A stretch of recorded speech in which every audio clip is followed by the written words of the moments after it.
Baik, assalamualaikum warahmatullahi wabarakatuh. Waalaikumsalam warahmatullahi wabarakatuh. Alhamdulillahirobbilalamin wassalatu wassalamu ala asrofil anbiya'i wal mursalin wa ala alihi washabihi rasulillahi ajmain. Bersyukur kita kepada Allah yang telah memberikan kita rahmat dan karunia sehingga kita dapat berkumpul di ruang kelas yang kita cintai ini. Setelah memberikan salam, tak lupa pula kita hadiahkan buat Habibullah kekasih Allah, yakninya Nabi besar Muhammad SAW, dengan mengucapkan Allahumma shalli ala sayyidina Muhammad Wa ala sayyidina Muhammad. Baiklah, di sini kami dari kelompok 12 akan mempresentasikan makalah kami, yaitu mengenai ekonomi internasional, yang dimana saya sendiri Fajri sebagai moderator dan teman saya Christian Menurung serta Rivaldo Armada Putra sebagai pemateri nantinya. Baik, langsung saja kita masuki materi pada siang hari ini, yaitu tentang ekonomi internasional. Kebutuhan yang tidak dimiliki atau tidak mampu disediakan secara mandiri menempatkan suatu keadaan di mana diperlukannya adanya pertukaran komoditi antar negara. Kegiatan perekonomian suatu negara tidak hanya meliputi arus perdagangan barang dan jasa dalam batas wilayah negara saja, tetapi juga termasuk arus barang dan jasa melampaui batas negaranya. Dengan kata lain, pada dasarnya tidak ada satupun negara di dunia ini yang mampu memenuhi kebutuhan internalnya masing-masing dan tidak dapat dan harus bergantung kepada negara lain. Untuk itu, marilah kita mendengarkan paparan materi dari teman kita, yaitu tentang perdagangan internasional dalam kegiatan ekonomi internasional. Kepada dia kami persilakan. Terima kasih kepada moderator yang telah mempersilahkan saya untuk menyampaikan materi. Oke, kita langsung aja masuk ke materi yang pertama. Yang pertama, pengertian ekonomi internasional. Menurut Oxley Summary, pengertian ekonomi internasional dapat dilihat dari dua segi, yaitu dari segi ilmiah dan dari segi praktisnya. Yang pertama, dari segi ilmiah. Pengertian ekonomi internasional adalah bagian atau cabang dari ilmu ekonomi yang diterapkan pada kegiatan-kegiatan ekonomi antar negara atau antar bangsa. Yang kedua, dari segi praktis. Ekonomi internasional adalah meliputi seluruh kegiatan perekonomian yang dilakukan antar bangsa, negara, maupun antar orang-orang perorangan dari negara yang satu dengan negara yang lain. Ekonomi internasional adalah ilmu ekonomi yang membahas akibat saling ketergantungan antar negara-negara di dunia, baik dari segi perdagangan internasional maupun pasar kredit internasional. Ekonomi internasional sebagai cabang dari ilmu yang juga mempelajari dan menganalisis tentang transaksi dan permasalahan ekonomi internasional yang meliputi perdagangan dan keuangan atau moneter serta organisasi ekonomi swasta maupun pemerintah dan kerjasama ekonomi antar negara. Pengertian perdagangan internasional. Perdagangan internasional merupakan kegiatan dalam makroekonomi, yaitu perekonomian terbuka. Perekonomian terbuka yaitu perekonomian yang berinteraksi secara bebas dengan perekonomian negara lain. Perdagangan internasional terjadi karena adanya manfaat yang diperoleh kedua negara dari perbedaan permintaan dan penawaran produk dari masing-masing negara. Perbedaan permintaan dan penawaran ini disebabkan oleh adanya perbedaan harga, selera, dan pendapatan masyarakat. Masyarakat suatu negara dapat membeli barang bergaya lebih rendah dan mungkin dapat menjual ke luar negeri dengan harga yang relatif lebih tinggi. Pengertian ekonomi internasional dan perdagangan internasional menurut ahli. Yang pertama, menurut Nopirin, mendefinisikan bahwa ekonomi internasional seperti ilmu ekonomi biasanya mempelajari alokasi sumber daya yang langka guna memenuhi kebutuhan manusia. Hanya saja problematikanya berada dalam lingkup internasional. Ilmu ekonomi internasional berusaha mempelajari bagaimana hubungan ekonomi antar satu negara dengan negara lain yang dapat berpengaruh pada alokasi sumber daya baik di kedua negara maupun di negara yang lain. Wujud hubungan ekonomi antar negara ini dapat berupa perdagangan, investasi, pinjaman, bantuan serta kerjasama internasional. Pengertian perdagangan internasional menurut para ahli. Menurut M. Rafiqul Islam, perdagangan internasional ialah sesuatu hal yang menekankan berkaitan erat dengan antara perdagangan internasional dan hubungan keuangan. Menurut Michael Sanson, perdagangan internasional ini dibagi menjadi hukum perdagangan internasional ke dalam dua bagian utama, yaitu hukum perdagangan internasional publik dan hukum perdagangan internasional privat. Beberapa hambatan yang sering muncul dalam perdagangan internasional. Yang pertama, perbedaan mata uang antar negara. Secara keseluruhan, nilai uang setiap negara berbeda-beda. Apabila nilai mata uang negara pengekspor lebih tinggi daripada nilai mata uang negara pengimpor, maka dapat menambah pengeluaran bagi negara pengimpor.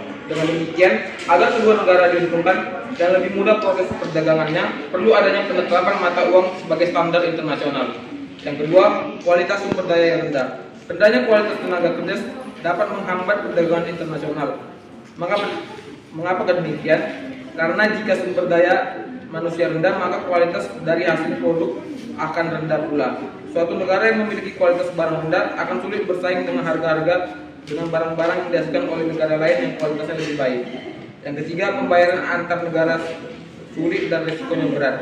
Apabila pembayaran dilakukan secara langsung, akan mengalami kesulitan. Selain itu juga mempunyai risiko yang besar. Oleh karena itu, negara pengekspor tidak mau menerima pembayaran dengan tunai, akan tetapi melalui clearing internasional atau telegraphic transfer atau menggunakan letter of credit. Yang keempat, adanya kebijakan impor dari suatu negara. Setiap negara akan memperlakukan kebijakan untuk melindungi barang-barang dalam negeri. Salah satunya dengan menetapkan tarif impor. Apabila tarif impor tinggi, maka barang impor tersebut akan menjadi lebih mahal daripada barang-barang dalam negeri, sehingga mengakibatkan masyarakat menjadi kurang tertarik untuk membeli barang impor. Yang kelima, terjadinya perang. Terjadinya perang dapat menyebabkan hubungan antar negara terputus. Selain itu, kondisi perekonomian negara tersebut juga akan mengalami kelesuan, sehingga hal ini dapat menyebabkan perdagangan antar negara akan terhambat.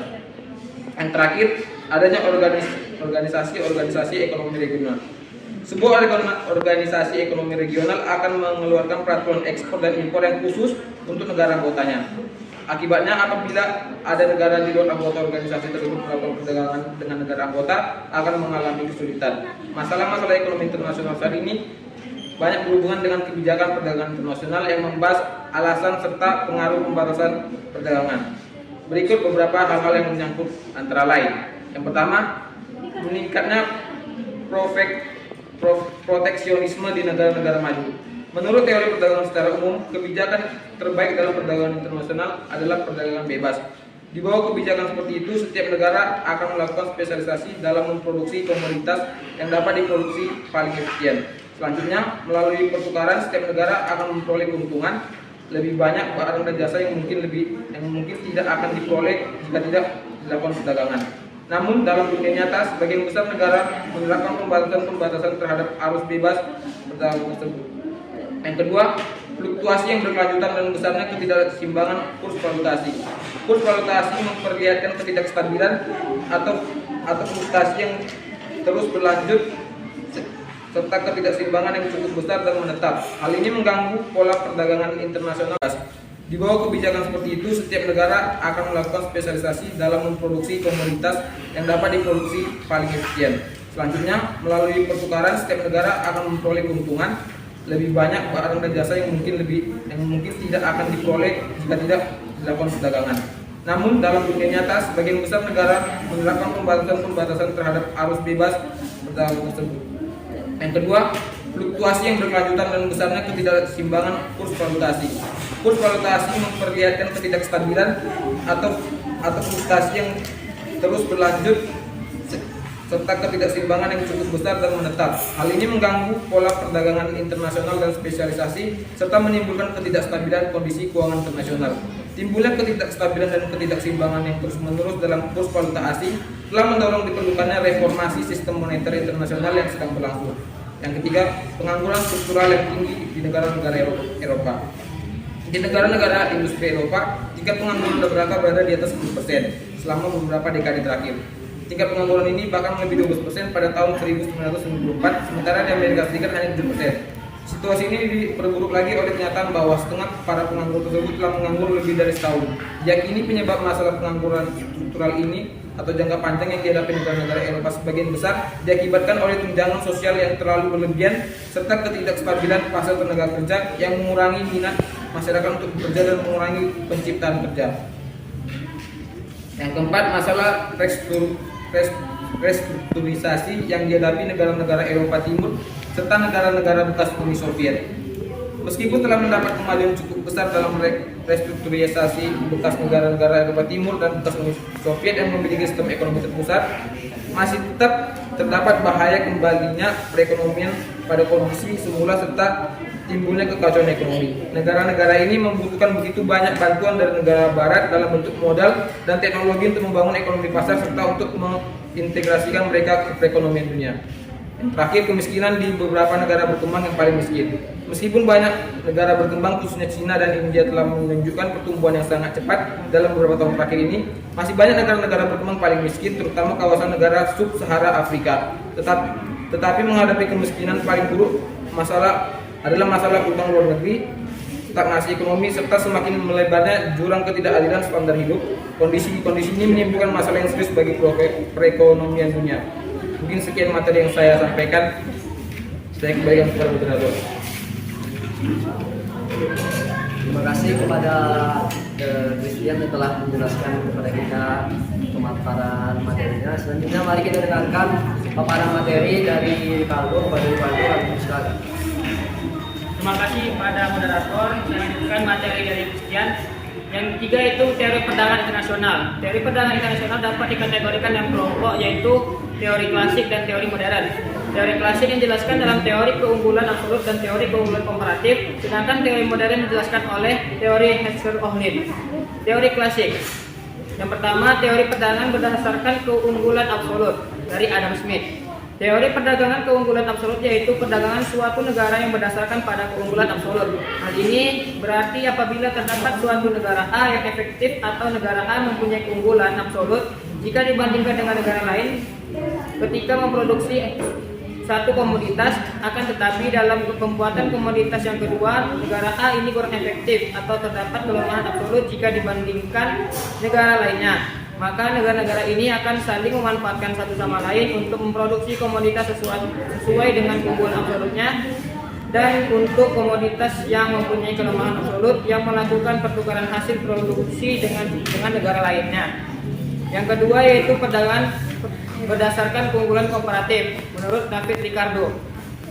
Teori keunggulan komparatif dari J.S. Mill dan David Ricardo yang disebut sebagai teori keunggulan komparatif, di mana teori ini lahir sebagai kritik sebagai usaha penyempurnaan atau perbaikan terhadap teori keunggulan absolut. Dasar pemikiran teori ini adalah bahwa terjadinya perdagangan internasional pada prinsipnya tidak berbeda dengan dasar pemikiran dari Adam Smith.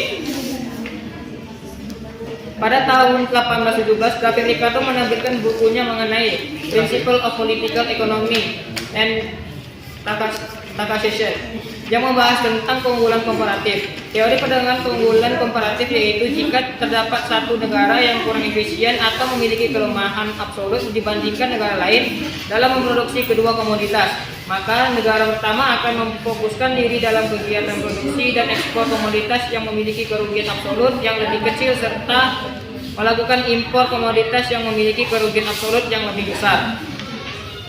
Yang ketiga yaitu teori kaum merkantilisme. Pada awal periode modern yaitu abad ke-16 sampai abad ke-18, ajaran merkantilisme dominan sekali diajarkan di seluruh sekolah Eropa. Merkantilisme berkembang dengan pelopornya adalah John Bodin, Thomas Mun Colbert, von Hornfuss, dan Sir Josiah Gill. Merkantilisme adalah teori ekonomi yang secara jelas menyatakan bahwa kesejahteraan dan kekayaan suatu negara hanya ditentukan oleh banyaknya aset atau modal yang disimpan oleh negara yang bersangkutan.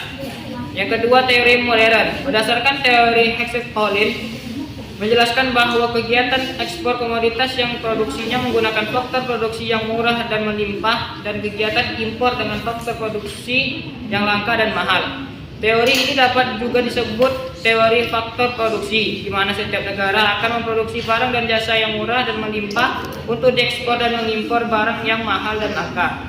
Teori modern ini dalam perdagangan internasional dikemukakan pertama kali oleh Bertil Ohlin pada tahun 1933 dalam bukunya Interregional and International Trade yang didasarkan sebagian atas tulisan gurunya yaitu Elie Hesker yang ditulisnya pada tahun 1919.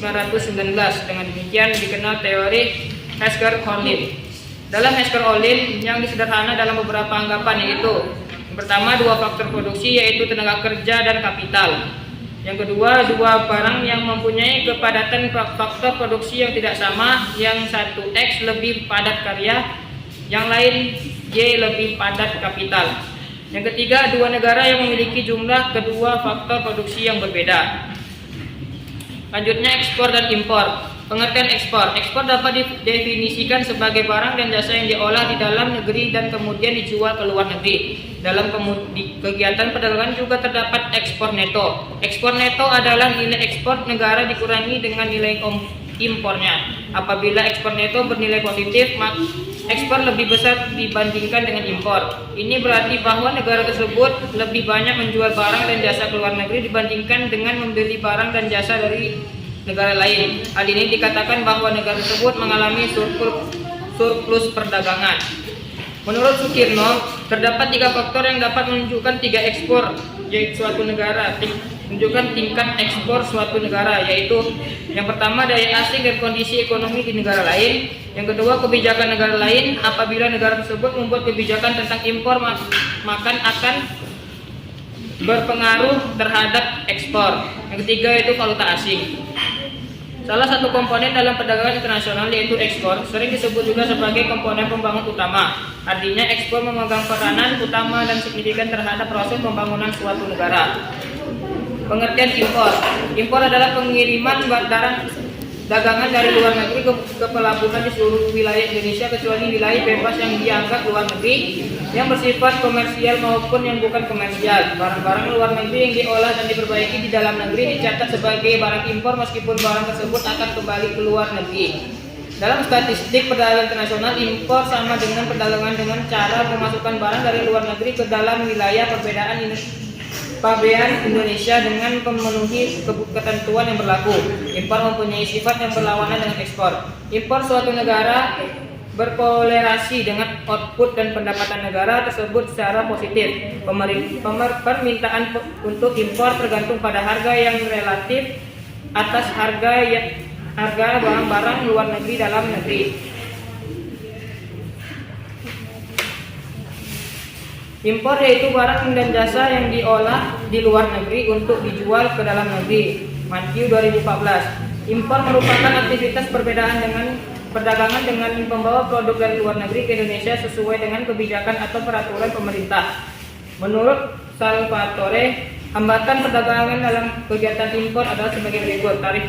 Yang pertama, tarif impor merupakan bea masuk komoditas impor. Yang kedua, kota impor. Yang ketiga, pembatasan ekspor sukarela, dan yang terakhir, kartel internasional.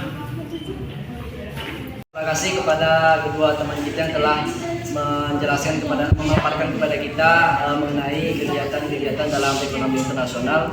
Selanjutnya di sini saya akan membacakan kesimpulan yang telah kami rangkum sebelumnya, yaitu berdasarkan uraian penjelasan dari teman-teman kita tadi, maka dapat kita simpulkan bahwa ekonomi internasional adalah ilmu ekonomi yang membahas akibat saling ketergantungan antara negara-negara di dunia, baik dari segi perdagangan internasional maupun pasar kredit internasional.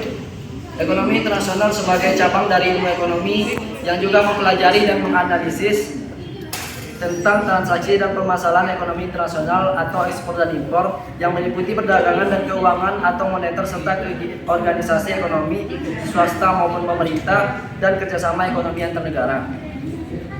Ekonomi internasional mencakup baik aspek mikro maupun aspek makro. Aspek mikro misalnya menyangkut masalah-masalah jual beli internasional yang sering kita sebut dengan ekspor dan impor. Kemudian kegiatan perdagangan internasional ini bergantung pada keadaan pasar hasil produksi maupun pasar faktor produksi yang merupakan salah satu topik dari analisa ekonomi mikro. Ekspor dapat didefinisikan sebagai barang dan jasa yang diolah dalam negeri dan kemudian dijual ke luar negeri.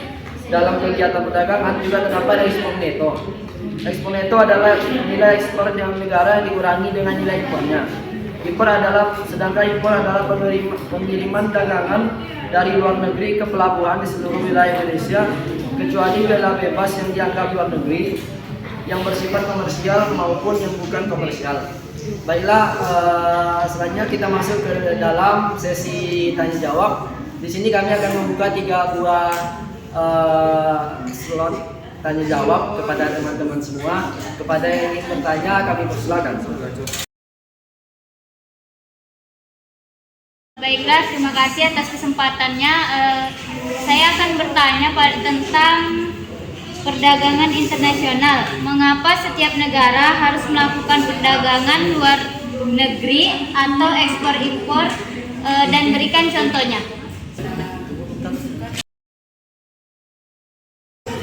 Baiklah, terima kasih kepada Naima telah bertanya kepada kami. Pertanyaannya yaitu mengapa setiap negara harus melakukan perdagangan dengan luar negeri serta berikan contoh. Baik, di sini saya akan menjawab pertanyaan dari Naima. Perdagangan tidak hanya dilakukan dalam suatu negara, tetapi ada juga yang dilakukan antar negara. Karena tidak ada negara yang dapat menghasilkan kebutuhannya sendiri. Contohnya, Amerika sebagai negara superpower tidak mampu memenuhi kebutuhan negaranya sendiri. Karena ada barang-barang tertentu yang tidak dapat mereka hasilkan. Amerika juga tidak dapat memproduksi minyak sehingga mereka membeli minyak dari Timur Tengah, dan sebaliknya negara Timur Tengah ini membutuhkan negara dari negara-negara lain. Tidak ada negara yang dapat memenuhi kebutuhan negaranya sendiri. Barang yang dihasilkan oleh negara lain, perbedaan inilah yang menimbulkan pertukaran hasil antara suatu negara dengan negara yang lainnya. Baiklah, kepada Naima, apakah sudah dapat diterima atau ada kawan-kawan yang ingin menambahkan? Terima kasih. Saya akan menambahkan jawaban nomor 1. Menurut saya, karena setiap negara pasti memiliki kekurangan sumber daya baik alam maupun manusia untuk memenuhi kebutuhan negara itu sendiri. Dengan adanya perdagangan internasional, setiap negara dapat memenuhi kebutuhannya dari kegiatan impor. Selain itu, perdagangan internasional tidak hanya berdampak pada pendapatan negara, akan tetapi juga turut serta membuka peluang kerja, menjaga hubungan baik antar negara, dan meningkatkan kemakmuran. Oleh karena itu, perdagangan internasional harus dilakukan oleh setiap negara. Mungkin itu aja menurut saya. Terima kasih. Terima kasih kepada Hidayatul Fikri yang telah menambahkan jawaban dari kami. Apakah Naima sudah menerima jawaban dari kami serta penjelasan dari teman tadi? Baik, terima kasih atas jawaban dari Saudara Fajri dan Hidayatul Fikri. Perkenalkan, nama saya Sarah Olinsa. Saya akan bertanya ke kelompok yang tampil. Apa pengaruh ekonomi internasional terhadap ekonomi nasional? Terima kasih. Oke, saya akan menjawab pertanyaan dari Zahra Aulia. Apa pengaruh ekonomi internasional terhadap ekonomi nasional? Perdagangan internasional sangat mempengaruhi pertumbuhan ekonomi suatu negara. Jika suatu negara lebih banyak melakukan ekspor daripada impor, maka pendapatan nasional negara tersebut akan naik sehingga nantinya berpengaruh positif terhadap pertumbuhan ekonomi. Manfaat dari perdagangan internasional dapat berupa kenaikan pendapatan negara, cadangan devisa, transaksi modal, dan bertambahnya kesempatan kerja. Mungkin hanya itu yang bisa saya sampaikan. Terima kasih. Ya. Baiklah, dari jawaban dari teman kita tadi, apakah ada teman-teman yang ingin menambahkan jawaban dari Tian? Baiklah, saya ingin menambahkan jawaban dari kelompok 12, yaitu dengan adanya pengaruh ekspor dan impor terhadap pertumbuhan ekonomi di Indonesia dapat mengetahui besarnya dan menentukan strategi peningkatan nilai ekspor di Indonesia. Agar dapat meningkatkan nilai ekspor di Indonesia yang dapat dilakukan dengan cara verifikasi produk industri perkebunan, eksplorasi sumber daya emas, dan peningkatan produksi, dan keringanan pajak bagi eksportir serta meningkatkan daya saing produk. Konteks ekonomi di dalam satu negara penting karena dapat menjadikan salah satu ukuran pertumbuhan atau pencapaian ekonomi suatu bangsa. Baiklah, apakah jawaban dari Christian tadi dan tambahan dari Nurlianti Rahmat tadi sudah dapat diterima oleh Zahra Aulia? Terima kasih atas jawabannya. Jawabannya dapat saya terima. Terima kasih kepada kelompok 12. Saya Nuri Berita ingin bertanya keuntungan apa saja yang diterima pemerintah dengan adanya kerjasama ekonomi internasional. Saya akan menjawab pertanyaan dari Nuri, yaitu keuntungan apa saja yang diterima pemerintah dengan adanya kerjasama ekonomi internasional. Yang pertama yaitu meningkatnya pendapatan negara. Adanya TKI Tenaga Kerja Indonesia menjadi salah satu contoh manfaat kerjasama ekonomi antar negara. Yang kedua yaitu menjaga kestabilan harga dalam negeri. Berkaitan dengan jumlah permintaan dan penawaran. Jika produksi lebih sedikit dari permintaan, tentu akan terjadinya kenaikan harga. Yang ketiga yaitu memperluas ketersediaan lapangan kerja. Kerjasama ekonomi internasional akan membuka pasar ekspor. Permintaan ekspor yang terus bertambah maka akan menciptakan lapangan kerja baru. Yang keempat, mempercepat pembangunan nasional. Satu di antara langkah untuk mempercepat pembangunan nasional ialah dengan meminjam dana dari Bank Dunia. Dengan pinjaman tersebut, Indonesia bisa membuka banyak pelabuhan baru, bandara baru, dan tol laut antar pulau. Sekian, terima kasih. Izin menambahkan pertanyaan dari Nuri. Keuntungan apa saja yang diterima pemerintah dengan adanya kerjasama ekonomi internasional? Yang pertama, dapat meningkatkan pendapatan negara. Kedua, memperluas ketersediaan lapangan kerja. Yang ketiga, menjaga kestabilan harga. Yang ketiga, menjaga kestabilan harga dalam negeri. Keempat, dapat mempercepat pembangunan nasional. Kelima, dapat memenuhi kebutuhan dalam negeri. Yang keenam, mendapatkan devisa. Terima kasih. Baiklah, dari jawaban yang telah disampaikan oleh Rivaldo tadi dan tambahan dari Serli tadi, apakah Nuri sudah bisa menerima jawaban dari teman-teman tadi? Terima kasih jawabannya, saya dapat menerima. Baik, terima kasih kepada teman-teman yang sudah mendengarkan paparan materi dari kami tadi, dan terima kasih juga kepada teman-teman yang telah sudi bertanya serta yang sudah menambahkan jawaban tadi. Semoga kedepannya kita dapat lebih memahami tentang kegiatan-kegiatan dalam ekonomi internasional. Baiklah, mungkin sampai di sini presentasi kami sudahi dengan assalamualaikum warahmatullahi wabarakatuh.